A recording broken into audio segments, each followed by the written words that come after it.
Bonjour à toutes, bonjour à tous, bienvenue sur 8 Mont Blanc pour un nouveau journal. Nous sommes le mardi 13 février 2024 et comme chaque soir, on débute par les titres que nous allons développer dans cette édition.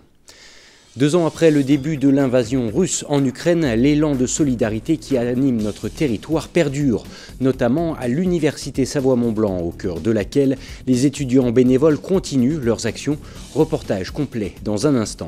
Et puis de la solidarité, il en est également question dans les eaux du lac d'Annecy. Cela grâce à l'initiative de Christophe Josabé qui poursuit son défi d'apnée à travers la France. Un challenge au profit de la recherche sur les maladies rares et pour la promotion des dons d'organes. Mais avant de développer ces titres, les sapeurs-pompiers de Cruseilles vont pouvoir profiter de leur nouveau centre de secours et ce, dès la fin de cet été. Jusqu'à présent résidents de locaux non appropriés, ils réclament ce nouvel espace depuis près de 30 ans maintenant. Vendredi dernier, une visite de chantier a eu lieu en présence des élus. À terme, le nouvel édifice accueillera 4 professionnels mais également 49 pompiers volontaires. Plus de précisions dans ce reportage de Kezia Poudou. Il faut pour l'heure faire preuve d'un petit peu d'imagination, mais à terme, ce futur centre de secours de Cruseilles sera équipé de 4 chambres de garde de 2 lits, d'une salle de détente, d'activités physiques ou encore de locaux associatifs pour les jeunes sapeurs-pompiers. Une nouvelle structure qui s'est faite désirer, ce centre est attendu depuis près de 30 ans. Les sapeurs-pompiers vont donc pouvoir quitter leurs locaux actuels dès la fin de cet été. Là, on est dans une vieille structure qui n'est pas du tout adaptée au travail des pompiers, tant pour les véhicules, le stationnement des engins, que pour la vie des hommes, pour se changer, pour les vestiaires, la partie féminisation où on n'a pas de locaux pour les femmes. Pour nos jeunes sapeurs-pompiers, on n'a pas non plus de locaux adaptés pour qu'ils puissent se changer et puis stocker leur matériel. Donc ça va être un centre de secours adapté aux pompiers de Cruseilles. Ça va faciliter déjà l'emplacement des engins pour les vérifications, l'entretien du matériel. Également pour le stationnement, parce que là on a des véhicules qui dorment dehors, on n'a pas une caserne assez grande pour ranger tous nos engins d'intervention. Donc effectivement ça va être un outil de travail qui va être bien adapté pour les pompiers. Ouais. Ce centre de secours d'une superficie de 1403 mètres carrés va accueillir une 50aine de sapeurs-pompiers, que ce soit des professionnels ou des volontaires, et 8 engins pourront être garés dans cette remise.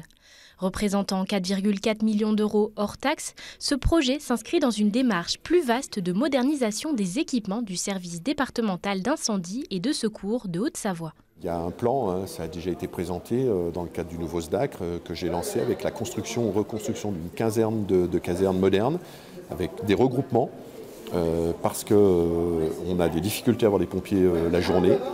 On a un casernement qui est très vieux, qui n'est plus du tout adapté à la féminisation. Sur le plan énergétique, il nous coûte très cher parce qu'on a beaucoup de casernes qui ne sont pas isolées. Ça paraît dingue, mais j'ai des casernes qui ne sont pas isolées. Par exemple, Saint-Julien est une caserne de pompiers qui n'est pas isolée. Donc pas isolée en Haute-Savoie. Je ne vous dis pas, j'ai certaines petites casernes en station qui me coûtent 100 000 € d'électricité par an. Donc c'est plus tenable en 2024. À Cruseilles, le nombre d'interventions augmente de 100 à 150 par an, dépassant les 1000 opérations de secours. Cette nouvelle structure va donc faciliter le travail des sapeurs-pompiers dans cette zone où l'activité s'accroît. Je vous l'évoquais en titre, si la guerre en Ukraine est moins sous les feux des projecteurs ces derniers temps, à Annecy, la solidarité est toujours d'actualité pour les victimes de ce conflit. Ce 15 février, 2600 kits de secours vont être envoyés sur le front. Des dispositifs imaginés par un collectif annécien déjà mobilisé depuis le début de la guerre. Ils ont été assemblés par des bénévoles, dont des étudiants. Chloé Lemeur s'est rendue sur place à cette occasion. On regarde son reportage. Des paires de gants, des pansements, des compresses et même des couvertures de survie. Ce lundi 12 février, c'est dans les locaux de l'université Savoie-Mont-Blanc à Annecy que ce matériel de secours a été assemblé dans de petites sacoches militaires. Objectif, préparer des kits de survie destinés aux victimes des bombardements en Ukraine. Une opération de soutien menée depuis le 9 février par le collectif local Annecy Solidarité Ukraine et qui doit permettre de sauver des vies sur le front. Ce sont des kits exclusivement dédiés à stopper les hémorragies graves. En fait, c'est vraiment des kits qui sont utilisés en première intention par les secouristes. Ce n'est pas des kits pour des médecins. En fait, il faut savoir qu'un blessé par balle ou par éclat d'obus, il meurt dans la demi-heure qui suit sa blessure si jamais le saignement n'est pas arrêté. Donc là, c'est vraiment, on stoppe l'hémorragie et après, le relais il est pris par des équipes médicales un petit peu plus loin. Sur cette dernière journée d'assemblage, 400 kits ont été confectionnés par 2 groupes d'étudiants de l'université. Pour autant, il ne s'agit pas là d'une première pour l'établissement qui s'est associé au projet du collectif depuis le début du conflit. Très vite, on s'est dit, nous on va s'impliquer, on va être lieu de collecte, donc c'est comme ça que tout a démarré. Et puis ensuite, ça s'est enchaîné sur d'autres projets, il y a eu des assemblages de kits déjà l'année dernière à l'IAE, donc déjà 2 groupes de projets l'année dernière qui ont travaillé sur une partie plutôt de communication digitale. Donc là, aujourd'hui, on poursuit en fait notre engagement avec un nouveau groupe d'étudiants qui du coup mène des actions de communication digitale.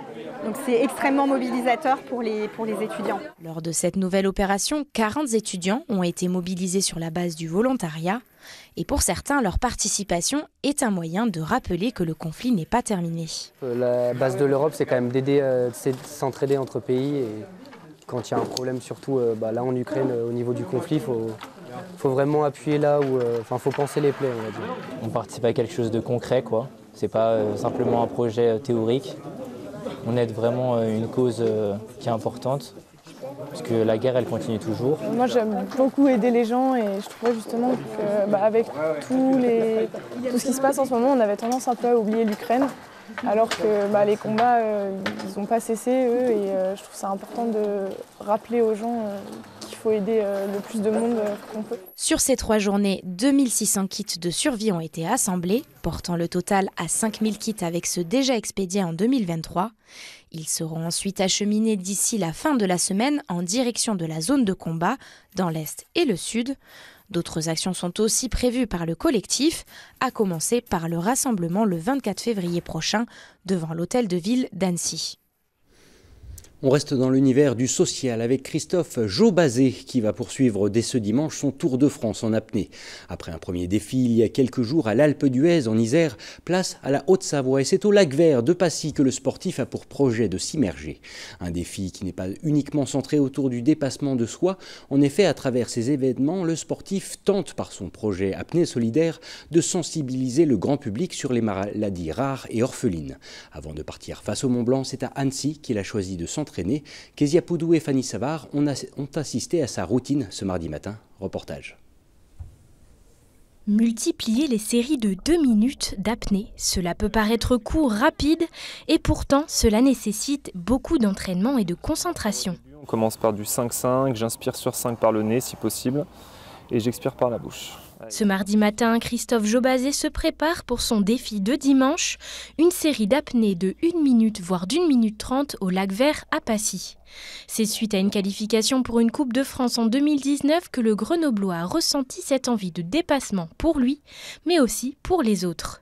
5 ans plus tard, il débute son premier Tour de France en apnée, un défi qu'il réalise avec son association Apnée solidaire. Le Tour de France a un double objectif, bien évidemment sensibiliser le grand public sur les maladies rares, les pouvoirs publics, les interpeller également sur la nécessité de renforcer les moyens financiers au profit de la recherche médicale maladies rares, mais également sensibiliser le grand public sur le don d'organes. Et l'objectif à terme, au terme de ces 3 années, serait de tenter d'obtenir la reconnaissance grande cause nationale en soutien à la recherche médicale maladies rares, de manière à booster les campagnes de sensibilisation sur la recherche médicale maladies rares. Il va donc parcourir les 13 régions de France durant ces 3 années. Après une première étape en Isère samedi dernier, c'est en Haute-Savoie que l'apnéiste va tenter de relever son prochain défi. À Passy, ce dimanche, le lac sera à 1 degré. À Annecy, il était à 6 degrés ce mardi. Une température qui rend la performance d'autant plus compliquée. En plus de réduire l'oxygène dans le sang, le froid est consommateur d'oxygène. C'est pourquoi ces entraînements d'acclimatation sont primordiaux. Ce matin au programme, des apnées de 2 minutes avec 7 secondes de récupération. Il va stocker de plus en plus de CO2. Le CO2, c'est un gaz que le corps produit, qu'on est censé expirer au fur et à mesure de ses performances. Donc sur la première apnée, les 2 minutes par rapport à son entraînement, ça paraît plutôt simple. Par contre, au fur et à mesure des apnées, ça devient vraiment compliqué. Donc il y a une vraie tolérance au CO2 à mettre en place. Que ce soit lors de défis ou d'entraînement, Christophe Jobazé est constamment accompagné d'une personne en charge de sa sécurité. C'est en 2017 qu'il découvre cette discipline et depuis ses débuts, il a instauré une certaine routine une fois la tête sous l'eau. Une concentration, faire le vide et puis voir les secondes qui s'égrènent. laissez libre cours à son imagination qui vous envoie plein d'informations. Les sélectionner, évacuer celles qui sont désagréables ou inconfortables et tenter de rester au maximum et le plus longtemps possible dans la zone de confort. Dans le cadre de la Journée internationale des maladies rares, ce sont ces dernières qui seront mises à l'honneur à Passy. Mais à travers ce Tour de France, la sensibilisation se fera autour de plusieurs maladies. En juillet prochain, c'est la mucoviscidose qui sera au centre du défi. Et nous arrivons au terme de cette édition du journal sur 8 Mont Blanc. Merci à tous de votre assiduité pour l'information sur notre antenne et merci à toute l'équipe. Tout de suite, Thierry Paulme prend le relais pour la météo avant la suite de nos programmes. Pour ma part, je vous retrouve demain, jeudi, pour un nouveau journal. Et pendant le journal, j'aurai le plaisir d'accueillir Bertrand Salanon, le nouveau directeur de Bonlieu Scène Nationale, entré en fonction en décembre dernier. Mais d'ici là, je vous souhaite une très belle fin de journée sur 8 Mont Blanc. À bientôt.